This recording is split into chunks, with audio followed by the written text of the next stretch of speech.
Boa noite, irmãos. Que a graça e a paz do nosso Senhor Jesus Cristo seja com todos nessa noite.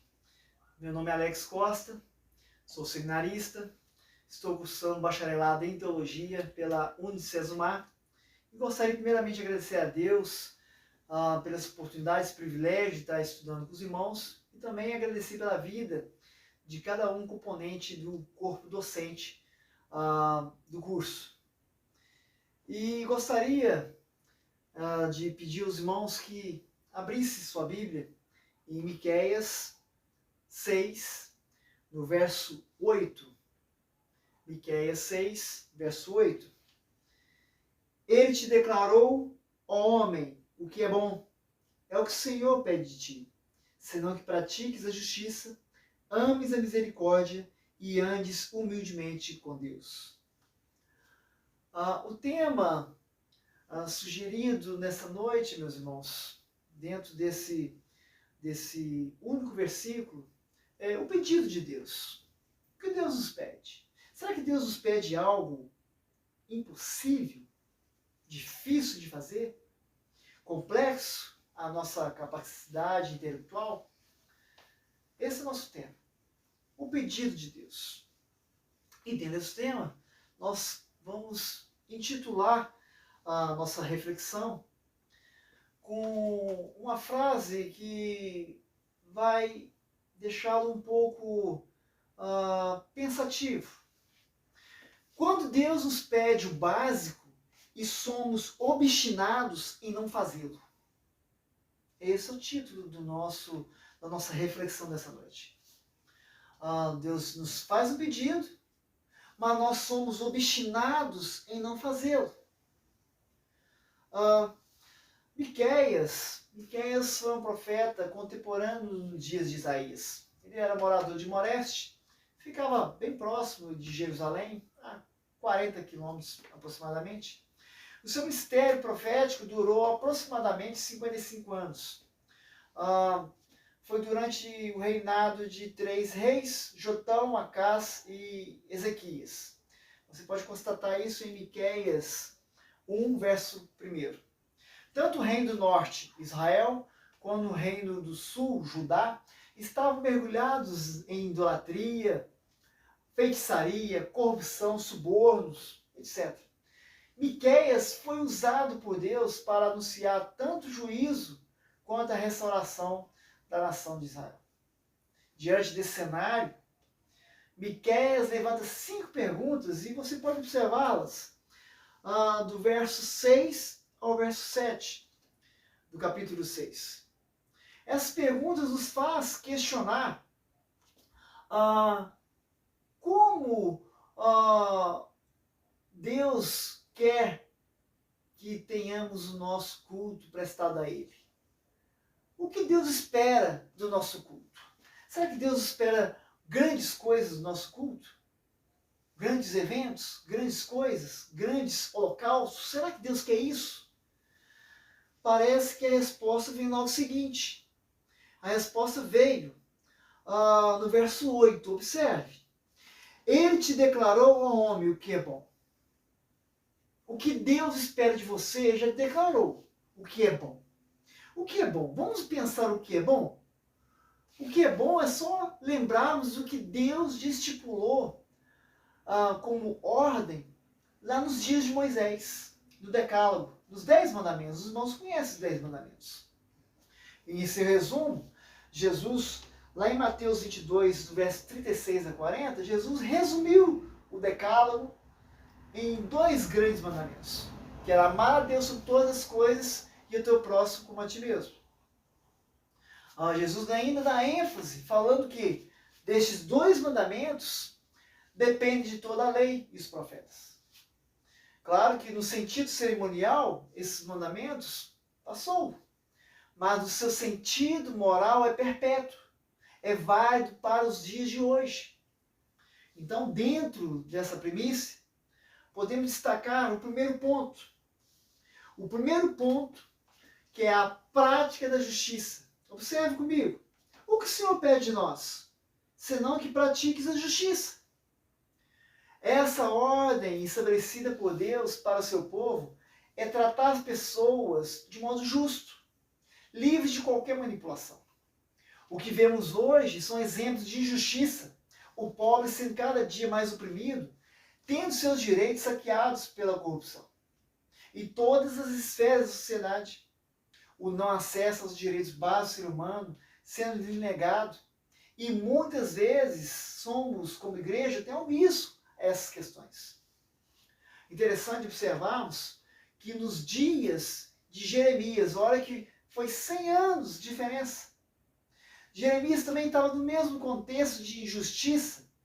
E lá em Jeremias, no capítulo 22, verso 13, ele profere uma palavra de juízo diante de tanta injustiça que o cercava. Observe comigo o texto. Ai daquele que edifica sua casa com injustiça e os seus aposentos sem direito, para que se serve do serviço do seu próximo, sem remunerá-lo. Olha, e não lhe dá salário do seu trabalho. Observe que nos tempos de Jeremias, a injustiça estava igual aos dias de Miqueias. E observamos nos dias de hoje a mesma coisa. A injustiça nos cerca o tempo todo. E o mandamento do Senhor aqui é que nós pratiquemos a justiça, andar de contramão à sociedade que ela por si só é injusta. Ela abraçou a injustiça e faz isso com prazer. Outro ponto que gostaria de destacar com os irmãos. Deus também pede de nós que amemos a misericórdia. O que seria amar a misericórdia? Irmãos, misericórdia é um sentimento de compaixão despertado pela desgraça ou miséria do próximo.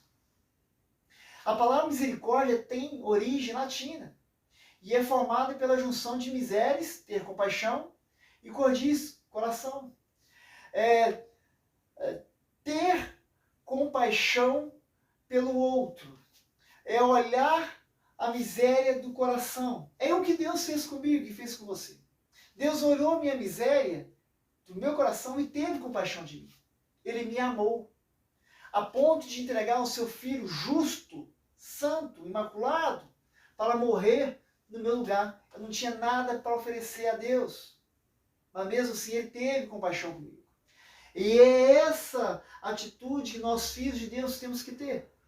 Temos que amar a misericórdia, fazê-lo com prazer, buscando fazer, obedecendo ao mandamento, que isso é o mandamento do Senhor. A misericórdia tem que andar conosco no nosso dia a dia. Em outras palavras, misericórdia é se compadecer pelo outro, não buscando nada em troca. O que poderia eu dar em troca para Deus? Nada. E mesmo assim, Ele me amou, Ele teve misericórdia de mim. Nós olhamos para o Salmo 136, como o salmista dá ênfase a esse atributo de Deus, a misericórdia. Ele fala, Ele é misericordioso e sua misericórdia dura para sempre. E vai, Ele é misericordioso e sua misericórdia dura para sempre. Assim é o Senhor. É um dos atributos de Deus, ser misericordioso. E Deus nos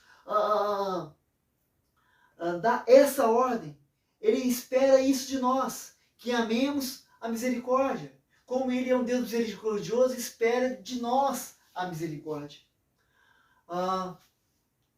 Jesus, ele dá ênfase nisso lá em Mateus 5, 44 e 48, mostrando que nós devemos amar até nossos inimigos, bendizer o que nos maldizem. Depois os irmãos leem lá com o tempo, Mateus 5, 44 a 48. Esse é o modo perfeito de servir a Deus. No final do verso 48, ele fala assim, pois perfeitos como é perfeito vosso Pai está no céu, sede vós perfeitos. Sede vós perfeitos fazendo essas coisas, tendo a misericórdia, amando a misericórdia. Fazendo isso, vocês vão ser perfeitos, como o nosso Pai é perfeito, que está nos céus. Um outro ponto que eu gostaria de destacar para os irmãos é andar humildemente com Deus. O povo de Deus deve ser caracterizado por um temor santo e reverente. Deus deseja que tenhamos um relacionamento próximo e contínuo.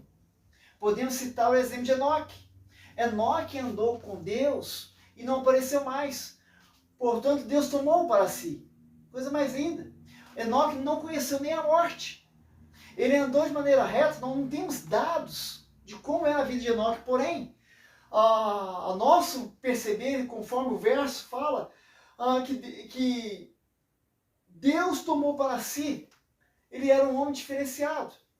Podemos também dar exemplo no capítulo seguinte de Gênesis. Nós podemos observar a vida de Noé. No verso 9 do capítulo 6, está mostrando como era Noé. Noé era um homem justo e perfeito em suas gerações. Noé andava com Deus. Noé andava com Deus. Ele era distinto, ele era um homem diferenciado, conforme a população, as pessoas que o rodeavam. Por isso que a graça foi derramada sobre a vida de Noé. Aqueles homens não experimentaram a graça. Eles, infelizmente, sofreram com um dilúvio, a pena do pecado. E a pergunta é, será que o meu modo de vida evidencia o meu andar com Deus? O de Noé evidenciava. Noé era um homem justo e perfeito diante da sociedade. Será que eu sou perfeito diante da sociedade? Será que eu abraço a misericórdia? Será que eu pratico a justiça? Será que eu ando humildemente com Deus? Fica essa pergunta, para incomodá-los. Em Deuteronômios 28, no verso 9 e 10, é levantado, e o texto segue o seguinte: o Senhor te confirmará para si como povo santo, como tem jurado, quando guardares os mandamentos do Senhor teu Deus, e andares nos seus caminhos, e todos os povos da terra verão que invocar sobre ti o nome do Senhor, e terão temor de ti. Observe que o texto mostra que andar com Deus é guardar seus mandamentos, é ter prazer em andar e em cumprir seus mandamentos. E, irmãos, concluindo, a pergunta de Deus para o povo, nós podemos observar que Deus faz uma pergunta para o povo, que é o seguinte, Miqueias 6, verso 3. Ele pergunta: ó povo meu, o que eu tenho feito e com que eu enfadei? Eu enfadei vocês? Responda-me. Será que eu cansei vocês, povo? Eu só peço isso de vocês, que pratiquem justiça, ame misericórdia e ande humilde comigo. Me obedeça. Interessante observarmos lá em 1 João, capítulo 5, de 2 a 5, o apóstolo João, ele fala: nisso conhecemos que amamos os filhos de Deus, quando amamos a Deus e guardamos seus mandamentos. Porque ele é amor, porque este é o amor de Deus, que guardemos seus mandamentos, e seus mandamentos não são pesados. Os mandamentos de Deus não são pesados. Por quê? Porque todo que é nascido de Deus vence o mundo. E essa vitória vence o mundo, a nossa fé. Quem é que vence o mundo, senão aquele que crê que Jesus é Filho de Deus? Irmãos, vamos obedecer ao que Deus já tem nos declarado para que fizéssemos. Seus mandamentos não são pesados. E obedecer fica a evidência que você já é nascido de Deus, um remido lavado pelo sangue de Jesus. Você já é um remido lavado pelo sangue de Jesus? Você já sabe o que é obedecer a Deus? Como filho de Deus, Ele nos pede apenas o básico, que obedeçamos seus mandamentos, que possamos de fato praticar a justiça, vivendo a vida santa e não compactuando com a injustiça que nos rodeia. Possamos amar a misericórdia de forma verdadeira, altruísta e se colocar no lugar do próximo. Amar como Jesus amou, um amor sacrificial, não em palavras, mas em ações. E por último, andar verdadeiramente com o Eterno e tendo a comunhão verdadeira, não apenas ser um religioso legalista, mas cumprir de verdade o que Deus já nos declarou. Que Deus te abençoe.